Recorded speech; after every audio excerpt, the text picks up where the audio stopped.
کبھی چاول بھیجے، کبھی مزدوری کی تو کبھی فارمنگ۔ 4 دفعہ گھر سے بھاگے ہوئے اس کو دھوکے کے سوا کچھ نہیں ملا، لیکن پھر بھی اس نے خود کی اپنی کار مینوفیکچر کر لی۔ شروعات میں اس کی پرائس اور کوالٹی اتنی کم تھی کہ زمانے نے مذاق بنا کر اس کو فلوپ کرنے پر مجبور کر دیا۔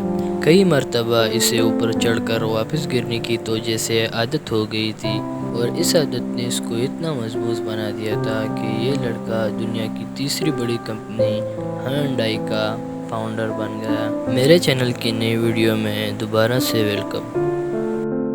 ناظرین، یہ لڑکا 1915 میں کوریا کے گاؤں ٹونگ چن میں پیدا ہوا، جو کہ آج نارتھ کوریا میں موجود ہے۔ اس وقت پورا کوریا ایک ہوا کرتا تھا، جس پر جاپان راج کرتا تھا۔ چنگ اپنے 7 بہن بھائیوں میں سب سے بڑا تھا، اور غربت کی وجہ سے ساری فیملی کھیتوں میں کام کرتی تھی۔ صرف 14 سال کی عمر میں چنگ کو غربت کی وجہ سے اسکول چھوڑنا پڑا، جس کے بعد وہ اپنے ماں باپ کے ساتھ کھیتوں میں کام کرنے لگا۔ کھیتوں میں کام کے باوجود بھی وہ اتنے ہی پیسے کما پاتا کہ سارا دن کام کرنے کے باوجود بھی وہ کئی راتیں بھوکا سو جاتا تھا۔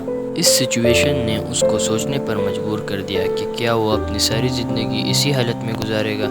وہ اپنی زندگی سے فیڈ اپ ہو چکا تھا، اور الٹیمیٹلی وہ اپنے گھر سے بھاگ کر 100 کلومیٹر کی دوری پر گوون سٹی چلا گیا۔ وہاں جا کر اس نے کنسٹرکشن ورکر کے ساتھ مزدوری شروع کر دی۔ وہ محنت بہت کرتا تھا لیکن پیسے کم کما پاتا، پر اس سچویشن میں بھی وہ بہت خوش تھا، کیونکہ ایک تو وہ جو پیسے کما رہا تھا وہ اکیلے خرچ کر رہا تھا، اور دوسرا وہ آزاد تھا۔ لیکن یہ آزادی صرف 2 مہینوں تک ہی چل سکی، کیونکہ اس کے ماں باپ جو اسے تلاش کر رہے تھے گوون آ پہنچے اور اسے واپس اپنے ساتھ لے گئے۔ اس کی زندگی میں جو خوشی آئی تھی وہ اس سے چھین لی گئی اور واپس کھیتوں میں بھیج دیا گیا۔ پر اصل میں اس نے شہر کی زندگی کا مزہ چکھ لیا تھا، اور وہ کسی بھی حال میں دوبارہ کھیتوں یا گاؤں میں کام کرنے والا نہیں تھا۔ اس کے بعد اس نے 2 دفعہ بھاگنے کی کوشش کی، مگر پکڑا گیا اور واپس سے گاؤں کے کھیتوں میں کام کرنے لگا۔ ایک سال ایسا ہوا کہ فصل خراب ہو گئی اور گاؤں میں خوراک کی کمی آ گئی۔ نوبت یہاں تک آ گئی کہ کئی دن تک بھوکا رہنا پڑتا تھا۔ اب اس نے سوچ لیا تھا کہ وہ کسی حال میں یہاں نہیں رکے گا، اور گھر سے 4تھی دفعہ بھاگنے کی پلاننگ شروع کر دی۔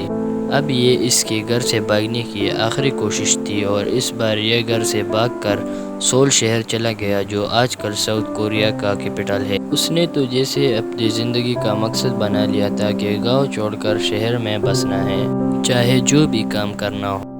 سول میں آ کر اس نے کوئی کام نہیں چھوڑا، کنسٹرکشن میں مزدوری کی، فیکٹری میں ورکر لگا، اور یہاں تک کہ صاف صفائی کا کام بھی کیا۔ اس میں ایک خوبی تھی کہ جو بھی کام کرتا محنت سے دل لگا کر کرتا تھا۔ کچھ عرصہ بعد اسے چاول کی دکان پر ڈیلیوری کی جاب مل گئی۔ وہ اب لوگوں کے گھر سائیکل سے چاول کی ڈیلیوری کرتا، جس سے دکان کی سیل بہت بڑھ گئی، اور اسی وجہ سے دکان کے مالک نے خوش ہو کر اسے دکان کا مینیجر بنا دیا۔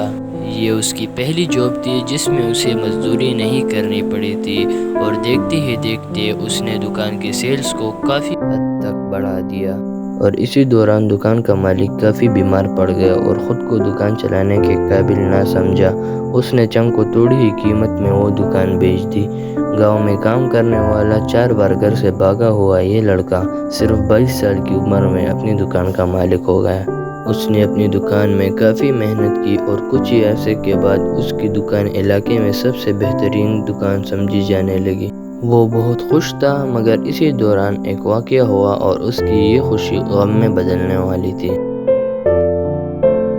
7 جولائی 1937 کو جاپان کا سپاہی مارکو پولو برج کے قریب کہیں غائب ہو گیا، اور اس کو ڈھونڈنے کے لیے جاپانی سولجرز نے اس کو چائنا میں ڈھونڈنے کی پرمیشن مانگی۔ لیکن جب چائنا نے پرمیشن نہیں دی تو دونوں میں جھڑپ شروع ہو گئی، جس کو اتہاس میں سیکنڈ سائنو جاپانیز وار کہا جاتا ہے۔ چھوٹی سی بات پر شروع ہونے والی یہ جنگ اگلے 8 سالوں تک جاری رہی، اور اس کے چلتے جاپان اور کوریا میں چاول کی شدید شارٹیج ہو گئی۔ اب چونکہ کوریا میں بھی جاپان کا راج تھا، تو انہوں نے پورے کوریا اور جاپان میں چاول کی شاپس پر قبضہ کر لیا تاکہ شارٹیج کو پورا کیا جا سکے۔ ان سٹورز میں چنگ کا سٹور بھی شامل تھا، اور اب وہ ایک بار پھر سے بے روزگار ہو گیا۔ اس کی 2 سال کی محنت اور اس کی جمع رقم سب کچھ 0 سے ملٹیپلائی ہو گیا۔ پر چنگ نے ہار نہیں مانی۔ اس نے اب کوئی ایسا کام تلاش کرنا شروع کر دیا جس پر جاپانیز آرمی قبضہ نہ کر پائے۔ اس نے کافی سارے آئیڈیاز شارٹ لسٹ کیے، پر آخر میں اس نے کار ریپیئرنگ شاپ کا ارادہ کر لیا۔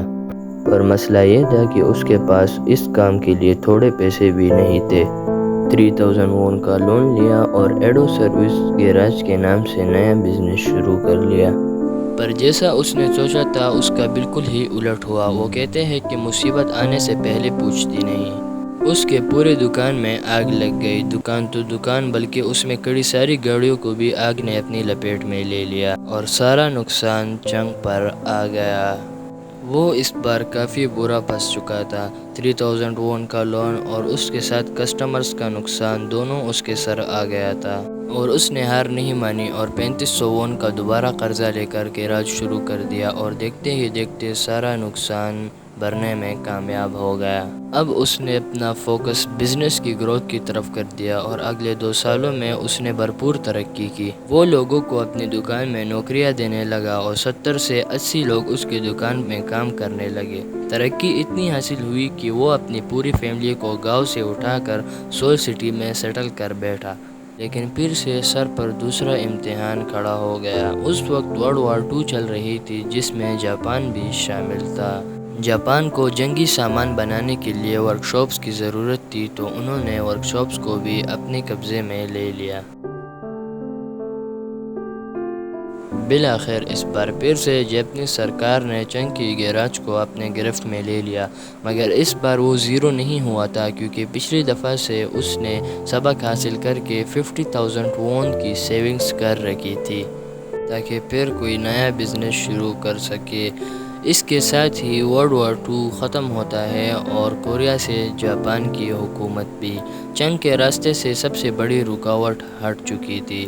پھر کوریا 2 حصوں میں ڈیوائیڈ ہوا، نارتھ کوریا اور ساؤتھ کوریا۔ 1946 میں حالات سٹیبل ہونے کے بعد چنگ واپس سول سٹی میں آ گیا اور کار ریپیئرنگ کا بزنس دوبارہ سے شروع کر دیا، ایک نئی پہچان اور نئے نام کے ساتھ۔ اس بار اس نے ہیونڈائی آٹو سروسز کے نام سے گیراج کھول دیا۔ کورین لینگویج کا ورڈ ہے جس کا مطلب ہے ماڈرن۔ 25 جون 1950 کو جب نارتھ کوریا اور ساؤتھ کوریا کے اختلافات شروع ہو گئے تو اس وقت سول سٹی نارتھ کوریا کے بارڈر کے قریب تھی۔ چنگ نے خطرہ محسوس ہونے پر سول سٹی سے بوسان ٹریول کیا۔ ہر بار کی طرح وہ ہار نہیں مانا اور جنگی حالات سے پروفٹ کرنے کی اسکیم بنا لی۔ اس نے دیکھا کہ US آرمی ساؤتھ کوریا کی مدد کے لیے آ رہی ہے، تو ان کی رہائش کے لیے ٹینٹس، ویئر ہاؤسز اور بلڈنگز وغیرہ چاہیے ہوگی، تو اس نے اپنا کنسٹرکشن کا بزنس شروع کر دیا اور امریکن آفیشلز کو آفر کی کہ بجٹ ٹھیک ہوگا تو وہ کسی بھی قسم کی کنسٹرکشن سروس پرووائڈ کر سکتا ہے۔ امریکہ چونکہ سپر پاور تھا تو ان کے لیے بجٹ کوئی مسئلہ نہیں تھا، اور انہوں نے چنگ کی کمپنی کو آرڈرز دینا شروع کر دیے۔ چنگ اور اس کی ٹیم نے دن رات محنت کر کے سارے پروجیکٹس کمپلیٹ کر لیے۔ اس کا فائدہ یہ ہوا کہ جنگ تو ختم ہو گئی، لیکن ان کے اور امریکن آفیشلز کے درمیان ایک اچھا ورکنگ ریلیشن شپ بن گیا۔ چونکہ چنگ امریکہ کے قریب تھا تو اس وجہ سے ساؤتھ کوریا کی سرکار کے ساتھ بھی اچھا ریلیشن بن گیا۔ جنگ کے دوران روڈز اور برجز کا جتنا بھی نقصان ہوا تھا، ساؤتھ کورین سرکار نے سب کچھ ہیونڈائی کمپنی کے حوالے کر دیا۔ ہیونڈائی کمپنی اتنی ترقی کر چکی تھی کہ وہ اب ڈیم جیسے میگا پروجیکٹس بھی بنانے لگے۔ ساؤتھ کوریا کا سب سے بڑا ڈیم سویانگ ڈیم بھی ہیونڈائی نے کنسٹرکٹ کیا تھا، اور وہاں کا سب سے بڑا ایکسپریس وے بھی اسی کمپنی کا کارنامہ تھا۔ کنسٹرکشن کمپنی تو بن گئی، لیکن چنگ واپس سے گاڑیوں کے کام میں آنا چاہتا تھا اور اس بار ریپیئرنگ سے ہٹ کر کچھ بڑھ کر کرنا چاہتا تھا، اور اس نے 1967 میں ہیونڈائی موٹر کمپنی اسٹیبلش کر دی، اور بہت ہی جلد اس کا فورڈ کمپنی کے ساتھ پارٹنرشپ ہو گیا، مگر کچھ اختلافات کی وجہ سے فورڈ کے ساتھ پارٹنرشپ ٹوٹ گئی۔ چنگ نے نیا پارٹنر تلاش کرنا شروع کر دیا اور جلد ہی میتسوبیشی کمپنیز کے ساتھ پارٹنرشپ ہو گئی۔ انہوں نے اپنی پہلی کار مینوفیکچر کرنا سٹارٹ کر دی، جو کہ ہیونڈائی پونی کے نام سے تھی، اور یہ کار پرائس بہت کم تھی، مگر دیکھتے ہی دیکھتے ہیونڈائی پونی نے اتنے ترقی حاصل کر لی کہ لوگ اس کو اتنا پسند کرنے لگے کہ یہ کار سب سے زیادہ مینوفیکچر ہونے لگی۔ جیسے کہ ہم نے پہلے بتایا کہ ساؤتھ کوریا میں کار مارکیٹ بہت چھوٹی تھی، تو اسی لیے ہیونڈائی کمپنی نے انٹرنیشنلی ایکسپورٹ بھی کیا، جس کی وجہ سے ان کو اور بھی ترقی حاصل ہوئی۔ چنگ چو ینگ، جس نے چاولوں کے کام سے شروعات لی تھی، وہ اب دنیا کی سب سے کامیاب کمپنیز میں سے ایک کا اونر ہے۔ ایسی ویڈیوز کے لیے میرے چینل کو سبسکرائب کیجیے۔ ملتے ہیں نیکسٹ ٹاپک میں۔